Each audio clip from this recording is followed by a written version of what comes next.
What's going on, everybody? Welcome into another edition of the Daily Energy News Beat Stand-Up here on this gorgeous Tuesday, January 17th, 2023. As always, I'm your humble correspondent, Michael Tanner, coming to you from an undisclosed location here in Dallas, Texas, joined by the executive producer of the show, the purveyor of the show, and the director and publisher of the world's greatest website, energynewsbeat.com, Stuart Turley. My man, how we doing today?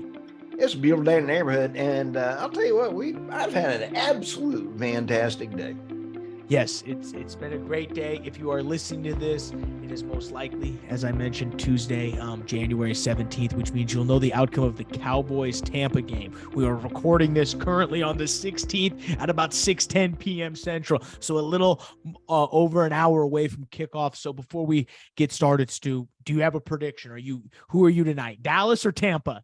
I'm rooting for both of them. However, I think that if Dak is on, they'll win.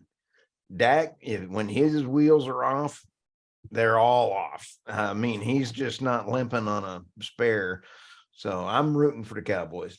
I was having a conversation today with a Cowboys fan, and he was saying they're 0 for 9 against Tom Brady. So if I was a gambling man, I would probably take Bucks, but my heart wants Dallas, if only because I can't stand Tom Brady. I hate Tom Brady, and he called to be on the podcast just to piss you off. Well, I'm just not a fan. I'm sure he's a wonderful human, but in between the lines of football, I can't stand him. He's beat the Broncos too many times. So I'm going with Tampa Bay. I hope I'm wrong.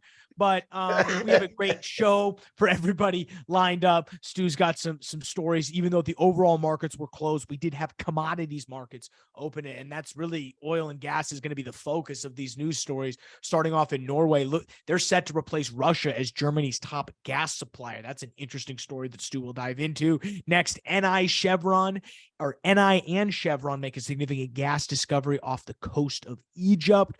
Ex-BP CEO calls for the end to the demonization of the oil and gas industry. We've got to love it. And then finally, Qatar's energy minister remains confident that Europe will return to Russian gas. Dun, dun, dun. This comes off of the heel of a bunch of interesting Qatar news that I'm sure Stu will dive into. He'll kick it over to me. I'll cover quickly. Not much happened in the crude oil markets. We did have a little bit of about a 7.5 point bump in natural gas prices. So that's good to see, mainly off the back of what is hopefully some colder weather coming in. But we will dive into all that and a bag of chips, guys. But first, check us out. World's greatest website, www.energynewsbeat.com. Check the description below. All the stories via the best website. You also check out dashboard.energynewsbeat.com. It's our one-stop shop for all news and data combined. We're hard at work on V2, literally grinding away day after day, attempting to roll out better versions. We just released 1.1. 1.2 will be in 2 weeks. And then we hope to have version 2. I don't want to say any time frames because we've got some very cool new updates to do, but great things are in the work. Dashboard.energynewsbeat.com. All right, Stu, what do you got? Where are we beginning? Oh, let's go to Qatar as we fly around the world here. Nothing up my sleeve. Watch me pull Qatar out of my hat. Okay. I love this one. Qatar's energy minister confident Europe will return to Russian gas. Michael, that's pretty wild. If he's the trend strengthened Qatar's role as top exporter of liquid natural gas. Michael, last week or wasn't, it was probably within the last 6 shows, we talked about China signing a deal with Qatar for 27 years. Yep. Boy, that's a cash cow that they're going to build out more LNG facilities. Now, he says, quote unquote, I'm afraid to even pronounce his name. The Europeans today are saying there's no way we're going back to Russia gas, he said. We're all blessed to have to be able to forget and to forgive. And I think that things get mended with time. They learn from the situation. They'll probably have a much bigger diversity. But Russian gas is going to in my view, back to Europe. And here's why. Let me get down to the lower end. Well, here's his name. He's the Qatar's energy minister and CEO of Qatar Energy. I love how they've just merged the two jobs. Like in other countries where they have energy ministers, it's kind of more of a Right. governmental figure, and then there's the actual CEO. Like the energy minister in Saudi Arabia is not the CEO of Saudi Aramco. In Qatar, they just merged the two. Gotta love it. Right. But I'm gonna go out and say Saad Shahira Al Khabib. That's my guess. That's his Okay. name. CEO Qatar Energy and Energy Minister Qatar. Oh, okay. Oh, I thought you had something else to say, but no, you did a better job than I did. In Qatar, they are leading an LNG race. They've got production capacity up to 126 million tons per year by 2027. It's pretty good, dude. Yeah, how much? And 126 million tons per year. That's nuts. I mean, they would be able, they will become the world's largest LNG supplier if that's that the is, point. and we can't get there because of regulations.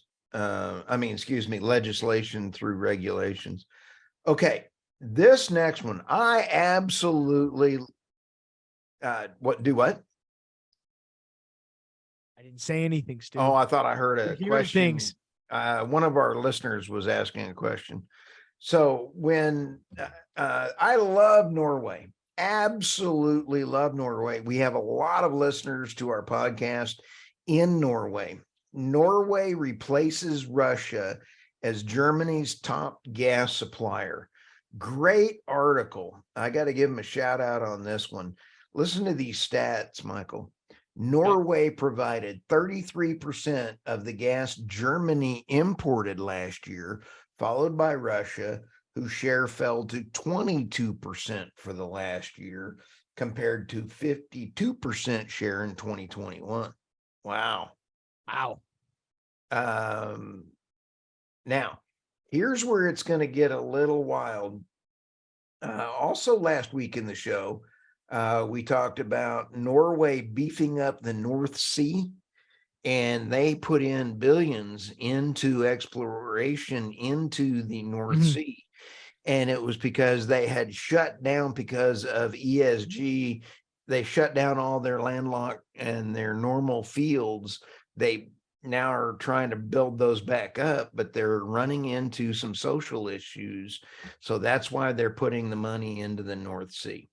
So I got to hand it to Norway. I think they're managing their resources right, and they're going to be making a lot of money. Love Norway. Good job. Yeah, no, I think you put it best. They're managing the cards they have. So That's right. We gotta love it.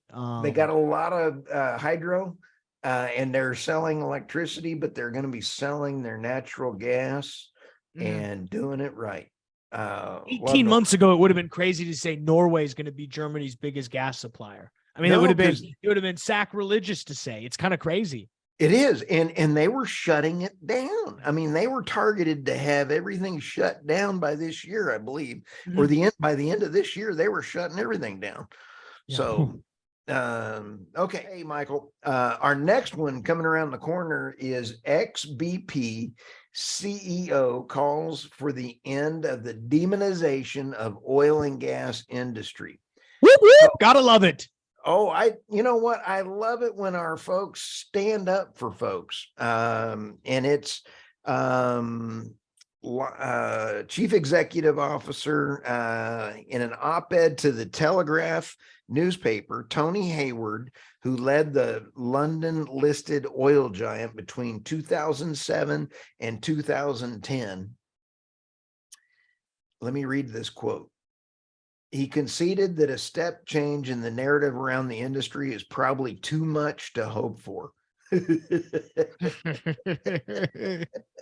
Well, I mean, he's living in England right now, so they're not too friendly. But this goes, it's as you mentioned, Stu. It's people with a voice who have a voice, aka the ex-CEO of BP, to stand up and say, hey, we still need fossil fuels, because that's influential, because BP has sort of gone a little bit farther down the renewables path. Now, needless to say, they're still a huge producer of oil and gas. So I don't think it's fair to say they've completely abandoned their business model, but they have, at least at the corporate level, shifted their strategy a little bit, and at least the way they're pitching things. So I think to have this, this CEO come out, does it mean, BP is going to go ahead and shift? No, but I do think this is, this goes along with what Jamie Dimon said, or, getting rid of fossil fuels would be the road to hell for America. So I think all of these, you get these bigger and bigger voices out there and keep pushing this message. Hopefully at some point it breaks through. Oh, absolutely. And we don't end up with open pit coal mines in Germany. Don't. And then you have people pushing Greta around, like our story yesterday. Hey, this one also is kind of interesting. When you sit back and say, I love this line. Secondly, many new technologies have been proven in the lab and even in the pilot demo scale, but they've been, he's talking about technology that's making it cleaner, technology that's making it a lot better in order to pull out natural gas and oil.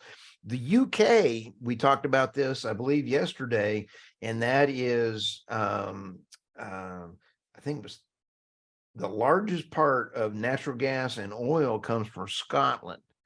And the UK just banned fossil fracking as soon as that new prime minister replaced the one that was there for about 15 minutes.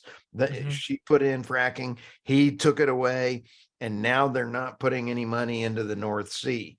So the UK is really going to be, energy costs are going up. You would think that BP Petroleum, they'd listen to somebody there, but that's just me. No, my hat's off to them. They got wind farms to bid on, Stu. They're busy. What do you got next? Okay. All right. You got me on that one. Okay. Eni Chevron makes significant gas discovery off of Egypt. You got to love some Mediterranean stories. I love Club Med. You and I talked a lot about Club Med when we were doing our other show. Eni has been discovery at the Nargis 1 exploration well in the Nargis offshore area in the eastern Mediterranean Sea off of Egypt. That is just southeast of the Leviathan field. And we all know that Leviathan field is getting pipelines up into Greece and up into that area from Israel. And that means there's a lot of gas in the Mediterranean. So, I mean, there's some huge fields there, and I couldn't be happier for them. Yeah, well, there is some big fields. It is nice to see Chevron still investing in these international projects. They've got some other hits over there. Zeus 1, which is their other recent gas discovery over there in Block 6 in Cyprus. That's about 144 feet net gas play. Yeah, that's some thick zone, baby. Listen to this. We like them. We like that cake thick. Oh yeah, 2 What is and that? 3. What do the young kids say? That's thick with like 3 C's. THICCCCC. I have no clue what you just said. The thing that I'm reading here is that it's between 2 and 3 trillion cubic feet. That's a decent amount. Woo. I don't think you could stuff that all in those bags we saw those kids carrying yesterday. Ooh, smack them if you got them. That was a good one. That story made it to David Blackman's Energy Absurdity of the Day, taking care of them kids. So my hat out to David Blackman. Well, good. Well, you got anything else? No, let's go talk finance. I mean, it's a pretty light day. We saw crude oil tumble down to 78.77, currently trading, as I mentioned, here at about 6:30 p.m. On the 16th. Again, everyone's hoping for China demand, or for the Chinese demand to continue to roll back. I think that's why we've seen prices elevate since over the weekend. We've had 4 or 5 days of gains. So today is, fairly flat. So, not unexpected considering some of the other macro things at play. But look to see what happens if we can push above that 80 mark.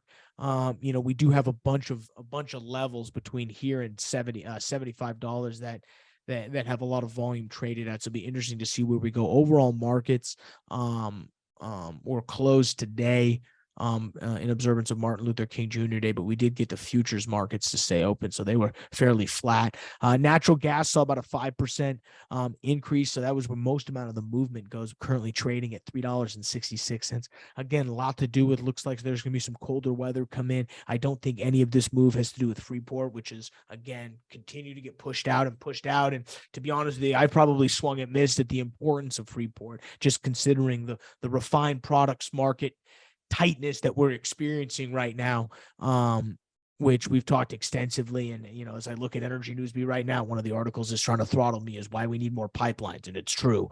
We got to do a better job of routing a lot of this stuff internally. But, again, not much on the news, on the finance news side. It's, quarter one. I think people are doing I don't want to say it's a quiet time for a lot of oil and gas companies, but I think they're gearing up for the year a little bit. I think a lot of these big oil companies they're getting their feet wet with the new year.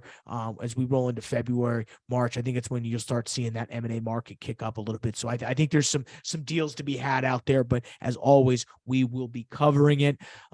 Anything else today, Stu, before we let him go? And oh no, tomorrow's going to be a great day. And, I hope everybody gets out of Davos okay, and life's going to be all good. If you're listening to us at Davos, please write us questions at energynewsbeat.com. I'd love to hear what's going on. I want anybody on the podcast. I would love to talk to Schwab. I would love to ask him some questions. I can't even do a Klaus Schwab imitation. I real quick. Oh, I can't either, but I have the fact that the only time I've ever met Bill Gates, I made him so mad he couldn't even see straight. That's for another story. But I got that going for me. I made him crippled up mad. I promise you, if we're capitalists, if the World Economic Forum decides to sponsor the show, I'll start wearing T-shirts and merch, and we'll go full Economic Forum, Stu, if they sponsor. So just know that, listeners. Well, they'll sponsor your half of the screen, not my half. Sponsored by World Economic Forum and George Soros.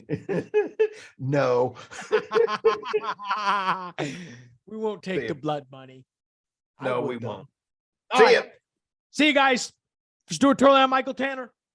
We'll see you tomorrow.